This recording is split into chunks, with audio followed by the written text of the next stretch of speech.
I just came back from the United Nations where I had the pleasure and honor to talk about how to create space for women to thrive in the workplace. And today, I wanted to share with you a little bit of what this topic is all about. Don't go anywhere. Welcome to Leading Intentionally, the podcast where we dive deep into the world of leadership transformation. I am Carmen Paredes, your guide in this journey, and I'm so thrilled to have you with us today. In each episode, we share strategies, insights, and stories to help you drive growth, enhance workplace culture, and lead with intentionality. Whether you are a seasoned executive, an aspired leader, or just someone passionate about positivity in the workplace, this podcast is for you. Each week, I'll bring you conversations with thought leaders, experts, and trailblazers that will share with you their insights, wisdom, and experiences so that you can apply these practical tips to your leadership journey. Get ready to explore topics like inclusive leadership, women's empowerment, effective communication, and so much more. If you're ready to lead intentionally and make lasting impact in your organization, you are in the right place. Let's embark in this transformative leadership journey together. This is Leading Intentionally. Let's dive in. Welcome to today's show. My name is Carmen Paredes, as you know, and I am just sitting here rejoicing on the memories of last week where, well, a lot of things happened, but today here I just want to share with you what happened at the United Nations, where I was one of the speakers at the Empowering Women and Girls to Thrive Summit. And secondly, I was honored with receiving a Lifetime Achievement Presidential Award.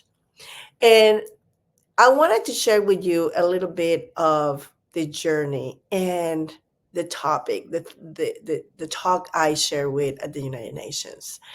And the title of my talk was Create Space, 5 Steps to Empower Women to Thrive in the Workplace. And obviously, this is based on my own journey through many, many years of going through corporate and finally making it to the top, but all the obstacles I had to overcome along the way. And I'm going to start by saying that a lot of the obstacles I had to overcome had nothing to do with other people, but they were internal obstacles that were in my subconscious. Like many people, we have many programs running at the same time, programs that may have come from painful situations in our childhoods, things that our lineage, our parents, our grandparents couldn't process, resolve, and heal. And unfortunately, they get passed generations through generations for resolution. And most people don't know that they are walking around carrying all this baggage with them. And it took me a long time to resolve these conflicts because it wasn't until I realized what was happening that I was able to then work with them. But in the way, as just many of you are, I did everything I could in my conscious human way, working hard to get there. And working hard is a very admirable value, yet it's not the only thing you have to do.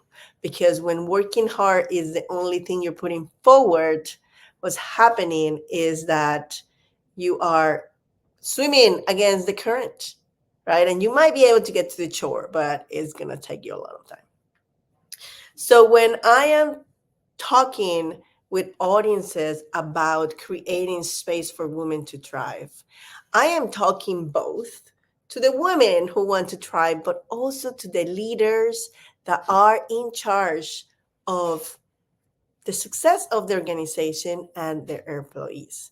Because understand that when you take the role of a leader, You are not just saying yes to making more money for the organization, but you're also saying yes to being a shepherd of the lives of those under your care.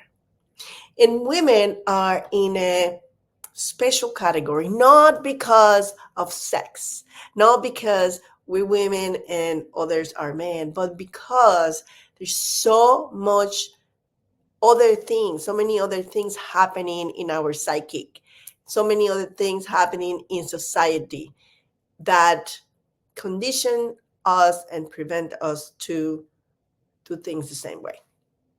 And yes, when there has been a movement to feminism, trying to swing the pendulum so far to the other side where we pretend that we don't need anybody to succeed, the reality is that that behavior only wound us more. And I am saying this from a healed place now. I was that person who had the mission to prove to the world that I can do it all by myself and I could do it better than anybody, regardless of their sex or their race or anything.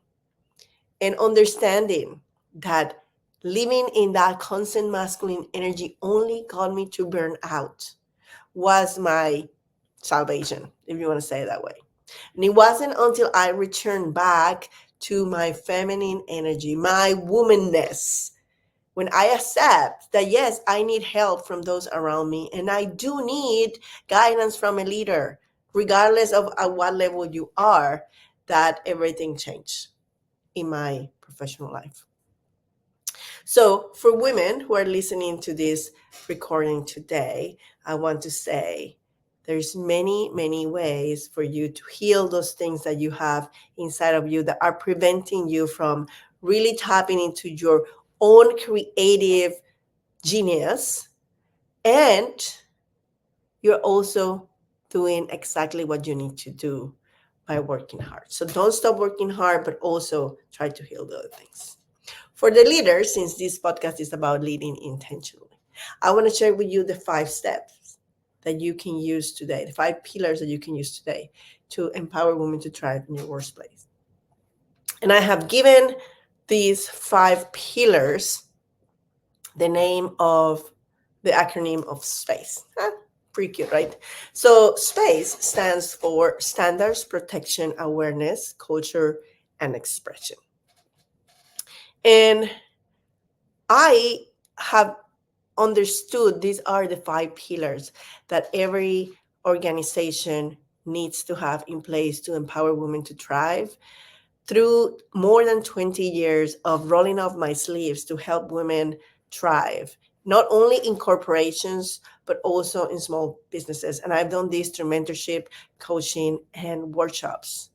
And every time I see the statistics, every time I see that even though women are over half of the workforce today, but only very so few make it to top leadership positions, it breaks my heart. It's like stabbing myself with a knife. And if we add to that the race factor, right? As a Latina, it's even worse. Only 1% of Latinas can make it to the top. And I want everyone to understand this has nothing to do with racism or sexism. It has everything to do with the way society works today. And as I mentioned earlier, with the things that are happening inside of us. And so it's their responsibility from both parties, both the employee, the woman who wants to thrive, and the leader to make this connection and make it happen. Now, from the perspective of the company, one of the first things you want to make sure you have in place is standards.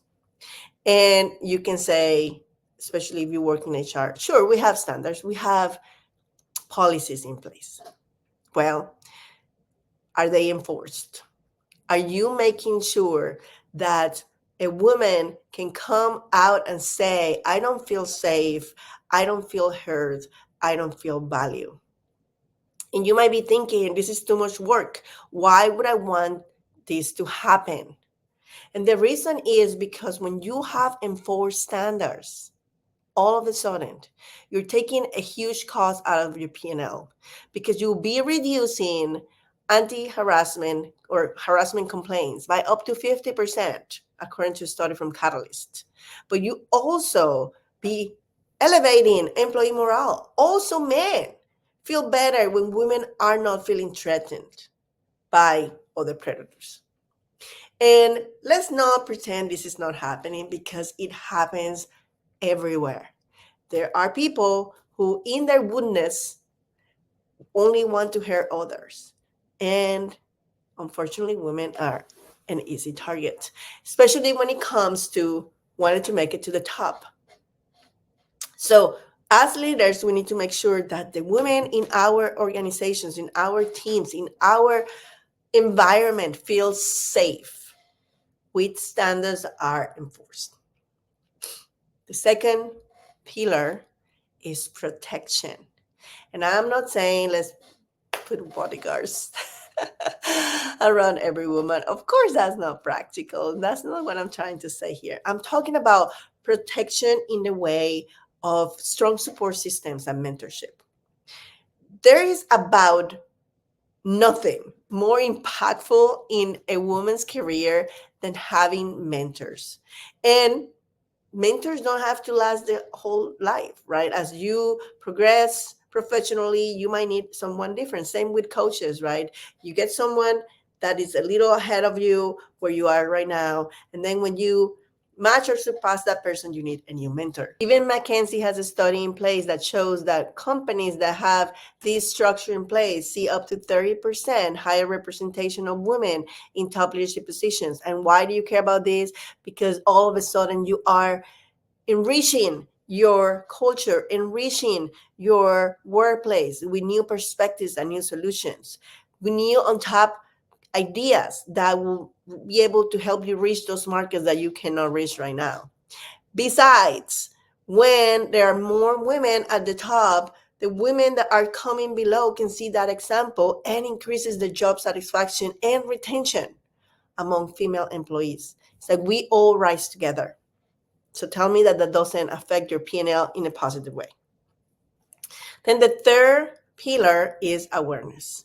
And awareness is key for everything. But how can you get awareness unless you get out of your daily grind and you make the commitment to educate and get exposed to things, ideas, concepts that you do not know, right? So regular training on topics, yes, DEI, diversity, inclusion, unconscious bias, bystander intervention are key for awareness. And when people are exposed to these new concepts and implement them in the workplace, you can see how creativity, innovation raises at double digit rates because everyone feels more relaxed and safe.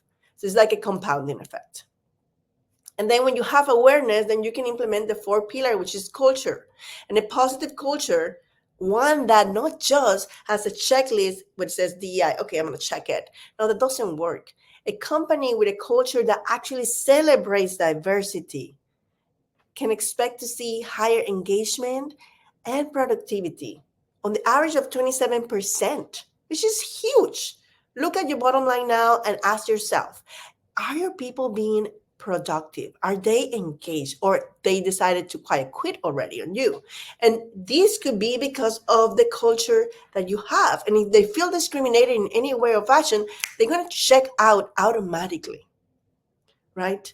So think about how you can improve your culture, which needs to start from the top. And culture is so important because is what influence how employees interact with each other, determining the values and the behavioral components that you expect everyone to carry on in your organization. And then, last but not least, we have expression. And this is where you allowed women in your organization to speak up. You respect, consider, and listen to their ideas without minimizing what they have to say. But remember, as a leader, you might have to go a little further, because these women that we're talking about are probably feeling like nobody wants to hear what they have to say. Nobody cares. People are going to make fun of them, especially if they are not necessarily, white, and they might be from another race. They might have unconscious bias itself about themselves. So it's your job as a leader to prompt the conversation, to ask, so just what do you have to say about this topic, to encourage them in your one-on-one, to speak up. Expression is so important. And so once you know these 5 steps, now what are you going to do? So it's not about guilt, it's not about feeling like you have done a bad job as a leader, but it's about remembering that now that you have new information, you can do better and you must do better. So you can create a workplace where everyone feels empowered, not only women, but everybody. So this is one of the things I help leaders, organizations master, and it's how to untap into the creativity and engagement that comes from an organization, team, or department that not only is driven by the bottom line and the profits. Of course, that's what we want in an organization, don't take me wrong. But in order to get there, the first thing you need to look at is how are you taking care of your most important resource, which is your employees. So to know more about any of these workshops that I offer to organizations, you can contact me at my website or here on LinkedIn or YouTube, and we can have a conversation about how this can be tailored exactly to you. Until next time, don't forget to lead intentionally.